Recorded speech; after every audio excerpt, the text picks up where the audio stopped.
El primer tema es la relajación y el control de activación. La relajación es una respuesta concreta adaptativa frente a un estímulo determinado en donde pues ocurre un estado homeostático de equilibrio entre el sistema simpático y parasimpático y sus respuestas.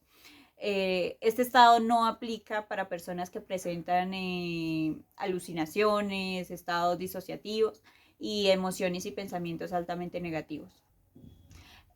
Otra técnica es el mindfulness, que es un estado de conciencia plena, el cual implica centrarse en el momento, aceptación, el renunciar al control de las emociones y abrirse a la apertura a la experiencia. Es una técnica contemplativa, no valorativa, en donde pues beneficia en cuestión de la flexibilidad cognitiva. Bueno, el biofeedback es una técnica de retroalimentación biológica en donde se utiliza un dispositivo biofeedback para monitorear ciertas variables fisiológicas en tiempo real en función de ganar más control en los procesos del cuerpo y mayor monitoreo en esos procesos también fisiológicos como respiración, tensión muscular, ritmo cardíaco. Bueno, las características es que se adquiere mayor control fisiológico, el sujeto tiene un rol activo y hay un proceso de moldeamiento en el cual el feedback recibido por el sujeto pues es una modalidad particular de refuerzo. A partir de eso, pues el enfoque postula que se puede aprender a modificar la actividad del sistema nervioso autónomo y que ese aprendizaje a realizarse se puede llegar a realizar mediante condicionamiento operante. Bueno, por otra parte, tenemos lo que es desensibilización sistemática, la cual pues es una técnica que reduce las respuestas de ansiedad y respuestas motoras de evitación. Sus dos componentes fundamentales son el contracondicionamiento, el cual pues consiste en emplear una respuesta incompatible frente a la ansiedad, y segundo sería la exposición graduada al estímulo provocador de miedo. Es una técnica progresiva que se inicia en la jerarquización de estímulos que producen ansiedad. Esto se denomina escala subjetiva de ansiedad y pues al jerarquizarse se pasa a la exposición, la cual pues puede ser imaginaria o exposición en vivo de los estímulos ansiógenos. Si es imaginaria, se debe hacer un entrenamiento previo de esa imaginación antes de comenzar a hacer el contracondicionamiento. Después se pasa a ese contracondicionamiento en donde primero se hace un proceso de relajación y luego si se presentan estímulo por estímulo hasta disminuir la respuesta ansiógena y pasar a la respuesta incompatible. Técnicas operantes para reducir conducta. Estas se fundamentan en los desarrollos del condicionamiento operante y tiene como objetivo principal que en lugar de reducir una conducta, ésta pueda ser sustituida por una más adecuada. Y lo vamos a entender con el siguiente ejemplo. Lina constantemente critica a su esposo José. Por lo tanto, no solo se busca reducir la conducta de crítica constante, sino que aparezca una conducta más positiva, como por ejemplo, los halagos y muestras de cariño, entre muchos otros. Es así que para entender estas técnicas operantes y ponerlas en práctica existen las siguientes técnicas. La primera, extinción. Básicamente aquí la conducta disminuye como consecuencia de haber retirado los reforzadores que la mantenían. Para entenderlo vemos el siguiente ejemplo. Juan tira la ropa sucia al suelo en lugar de tirarla a la canasta. Aquí se va a retirar el reforzador, por lo tanto no se va a recoger, sino se va a dejar ahí en el suelo. Pasamos a los castigos, donde encontramos el positivo y el negativo. En el positivo se presenta un estímulo desagradable. Un ejemplo de esto sería, el niño se porta mal, entonces se queda en la habitación.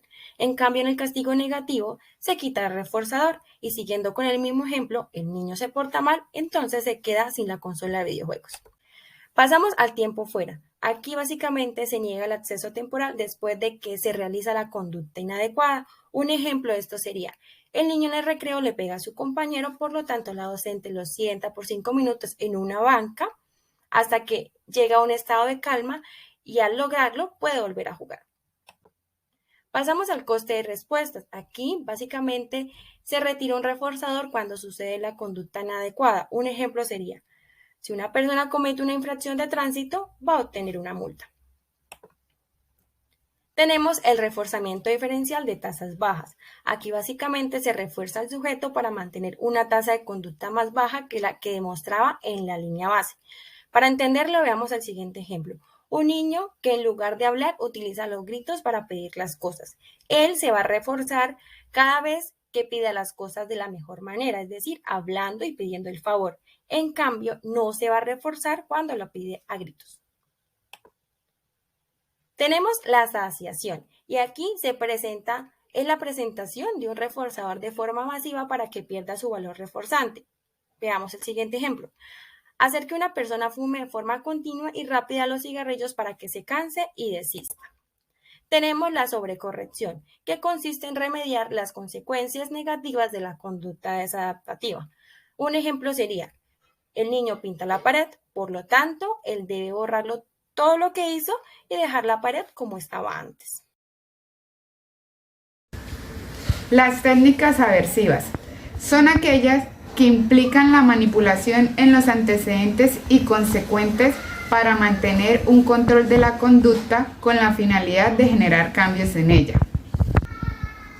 Aprendizaje por evitación o escape. Respuesta que termina con un estímulo aversivo. Entre más aversivo sea este estímulo, es más probable que se dé dicho escape.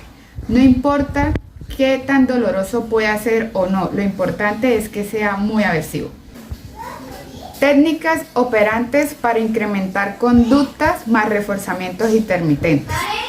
Este procedimiento es sin duda muy efectivo para incrementar o mantener las conductas. Fortalecer una conducta es hacerla más frecuente en compañía de reforzadores. Dentro de las técnicas operantes encontramos dos tipos de reforzadores. Los reforzadores positivos es cuando la conducta se incrementa ante la presentación de un estímulo agradable en consecuencia de esta. Reforzador negativo es cuando la conducta se incrementa mediante el retiro o eliminación de ese estímulo aversivo, inmediatamente se presenta esta conducta. También encontramos los programas de reforzamiento, que son las reglas que definen cómo incrementar estas conductas. Existen dos tipos de programas. El programa de reforzamiento continuo, que es la presentación de este estímulo siempre y cuando se cumpla esa conducta esperada. También está el programa de reforzamiento intermitente, que el reforzador se presenta igualmente con la conducta esperada, pero no todo el tiempo. Dentro de esta existen dos tipos: el programa por razón e intervalo. Programa de reforzamiento por razón fija. Este es para la adquisición de una respuesta. El refuerzo se presenta por cada acción. Es decir, si el cachorro da 3 vueltas, se le refuerza con alimento. Programa de reforzamiento razón variable. Este se presenta dentro de un rango de acciones. Programa de reforzamiento por intervalo fijo. Este se presenta en un tiempo ya establecido. Ejemplo, cada 7 meses. Programa de intervalo variable. Este se presenta dentro de un rango de tiempo en donde se debe presentar el reforzador. Es decir, dentro de 1 a 5 días. Y por último, el programa de reforzamiento por duración es donde el reforzador se presenta después de que la conducta haya persistido durante mucho tiempo.